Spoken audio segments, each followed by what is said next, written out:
bringing something new to the table. Oh, it's about to happen. I think they're in for a nice surprise, yeah.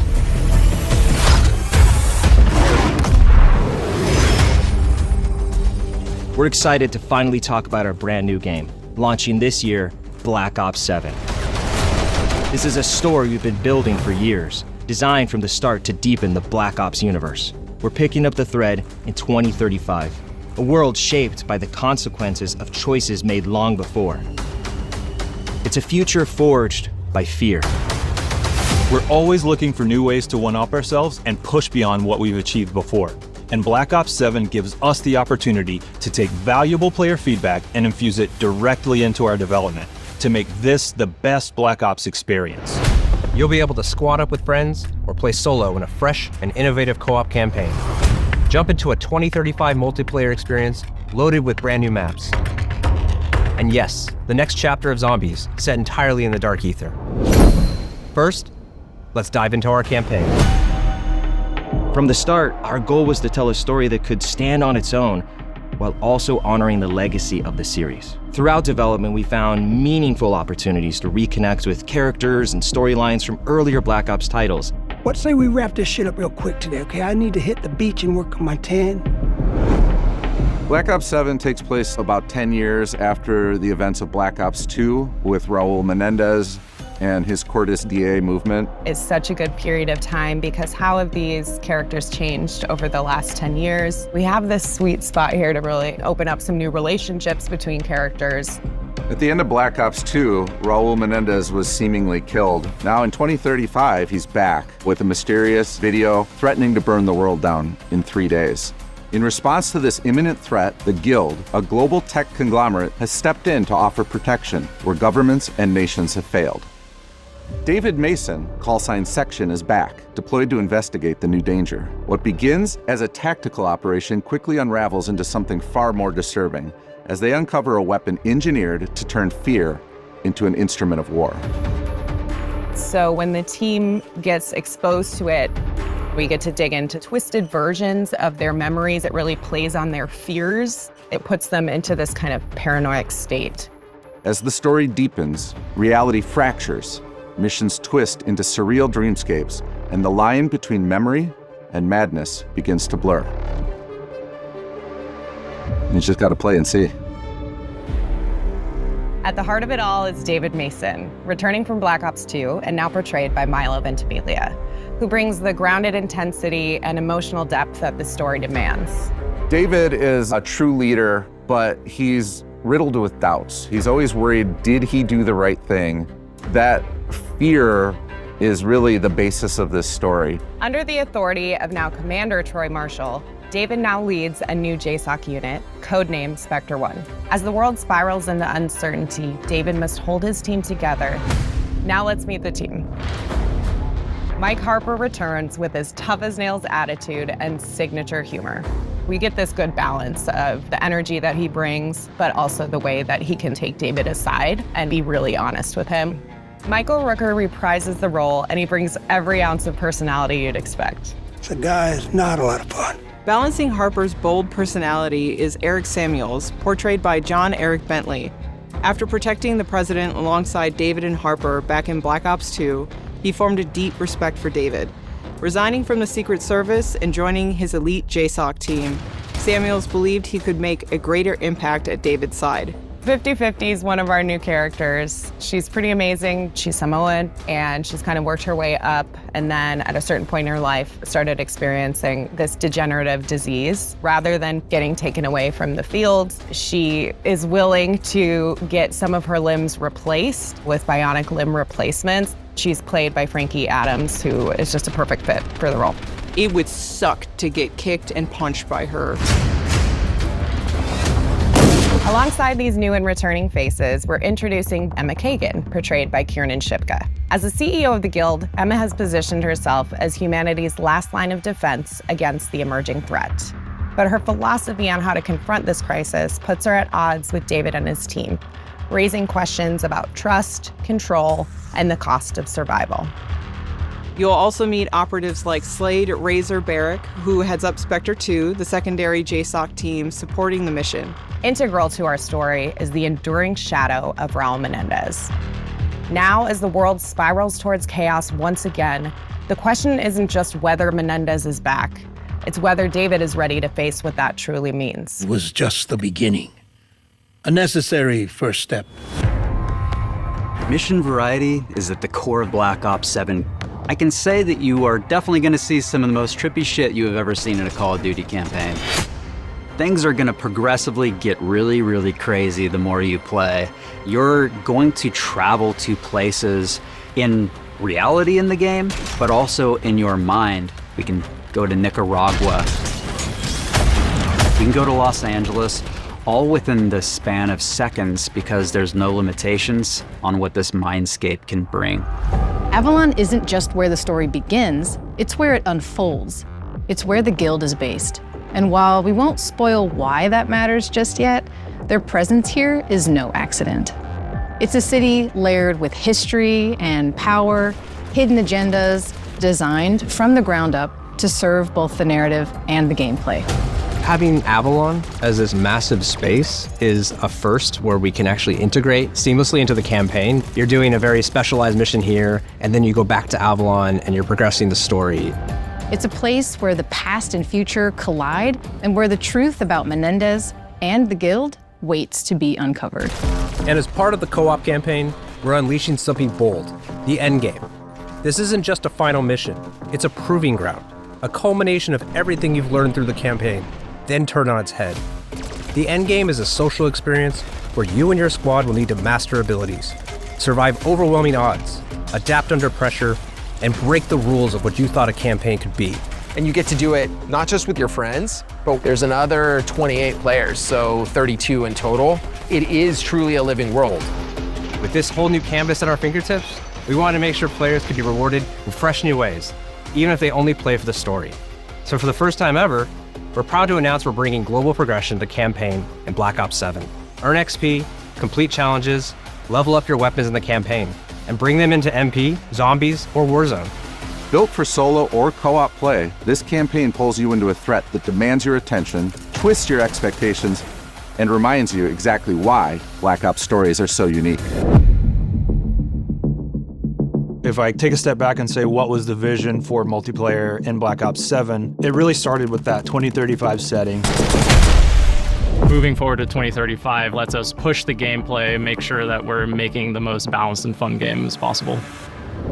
I'm really pumped for all the new, exciting tech and improvements that we're bringing to weapons this project. We'll have 30 new weapons available at launch, including 16 that players are seeing for the very first time in Call of Duty.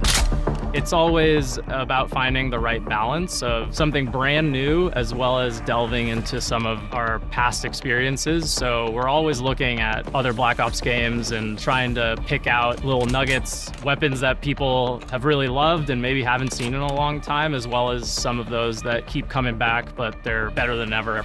We want to make sure that they're all over the map in terms of the classes that they belong to, as well as some of their gameplay mechanics. With the game taking place 10 years after Black Ops 2, we've unleashed the team's creativity to deliver exciting new perks, attachments, equipment, field upgrades, and of course, a huge selection of score streaks to play with. With our new arsenal of gadgets, we're introducing a system we call overclocks, allowing players to progress and unlock increased capabilities for equipment, field upgrades, and score streaks. The overclock system puts even more agency and power into the hands of our players, allowing more customization of your gameplay experience than ever before. We're also expanding Omni movement to include new ways to outmaneuver and outstyle your opponents across the game, including wall jump for new traversal capabilities. We've also taken a close look at feedback and have made tuning adjustments across the board for a more controlled experience, including the removal of tactical sprint by default, with the ability to opt into that through our perk system. Now let's talk about how we're upping the ante with our multiplayer maps.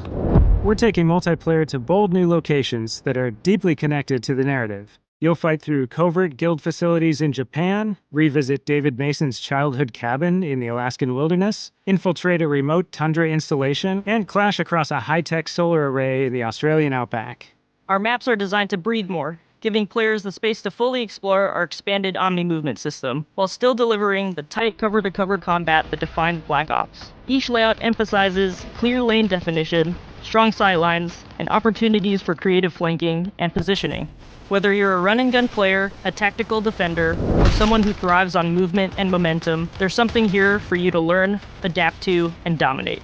Because we're taking place after Black Ops 2, we've been able to revisit some of those spaces in reimagined ways, and Raid is definitely one of those that we thought was really important to bring back at launch. This is the Raid you know and love, reimagined for Black Ops 7 in a setting that's as beautiful as it is deadly.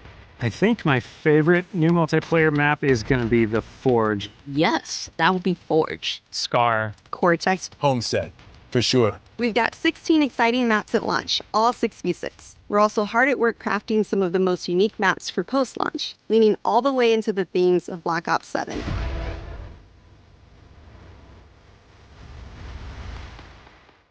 We're also delivering new large-scale maps, paired with an all-new mode to the series. One of our new modes at launch is Skirmish, a large-scale experience where teams battle it out to complete objectives. It is a big 20 versus 20 size map, but adding wingsuit into multiplayer changes the dynamics of it compared to just like a core 6v6 mode. This allows you to have not only a bigger play space, but also more objectives going on.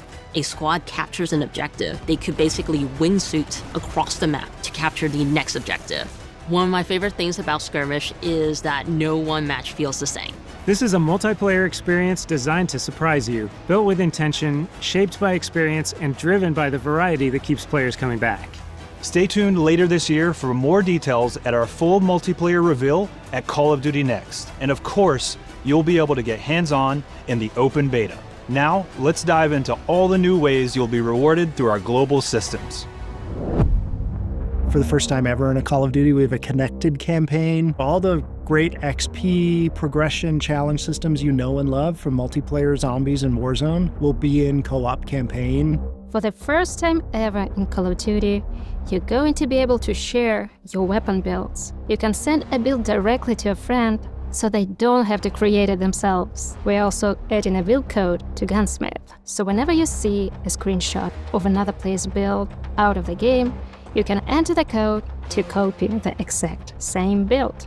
As we've been building Black Ops 7, the second stage of Prestige has always been evolving into weapon Prestige. That deep engagement with your favorite guns is going to be recognized and celebrated. Enter Weapon Prestige, unlock that unique Prestige attachment that is different with every gun, complete 2 Weapon Prestiges, and you're going to graduate into Weapon Prestige Master with hundreds of levels to climb through. There are more ways to earn camos than ever in Black Ops 7. And looking ahead to our post-launch seasons, we're excited to bring weekly challenges to Black Ops 7, with unlockable gameplay rewards to earn, challenges for all modes, and multiple completion weapon camos to chase each and every season. We'll have a lot more to talk about on progression and global systems later this year, but for now, let's take a look at how we're leaping forward in time to 2035 with our HUD and UI.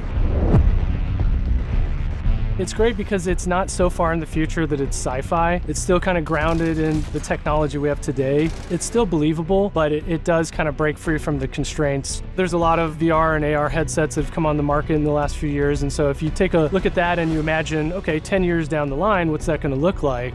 And what's that going to do for soldiers, and then how does that translate back to a video game, and how can we give that kind of experience to our players? It's called Cerebral Link, and it's what connects all of our players. It can be a variety of things: audio, visual, handheld. It's this distributed network that goes through all the gear that the players will have. It feels like it's being pumped through, whether it's a message or the mini-map or the ammo widget. It's got this consistent look and feel, and I think it, more so than ever, is going to feel like a cohesive and immersive experience for our players.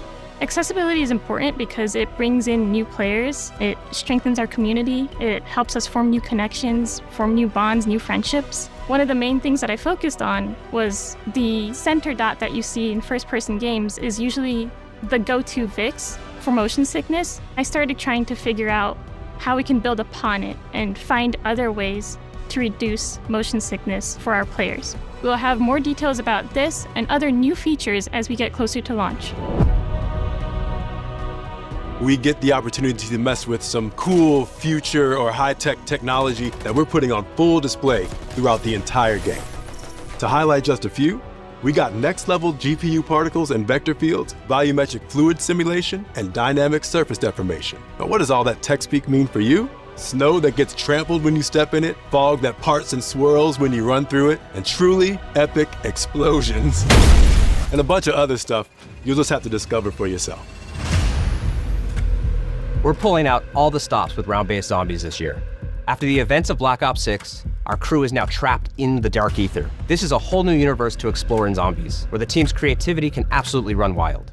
Our crew is essentially in prison here, and they'll need to fight to discover a way to escape this reality. As if that wasn't enough, they've just come face to face with an alternate incarnation of our original crew, Richtofen, Takio, Nikolai, and Dempsey, with no idea who they are or why they're here. We're delivering a truly massive round-based map at launch, packed with new features, as well as the return of survival maps for the first time since Black Ops 2. It's going to be one hell of a ride, and you won't have to wait long to see more. Our official Zombies reveal is only weeks away. Until then, we'll leave you with this.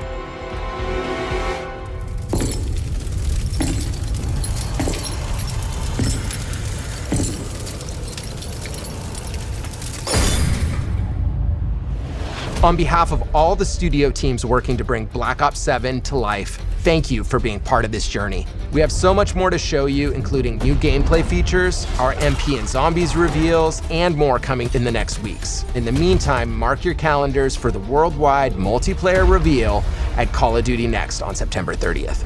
We'll have live MP and Zombies gameplay with your favorite creators from around the world. And right after Next, you'll be able to play Black Ops 7 at home when our beta starts on all platforms on October 2nd. Thanks for watching, and we'll see you soon. Black Ops 7 arrives worldwide on November 14th.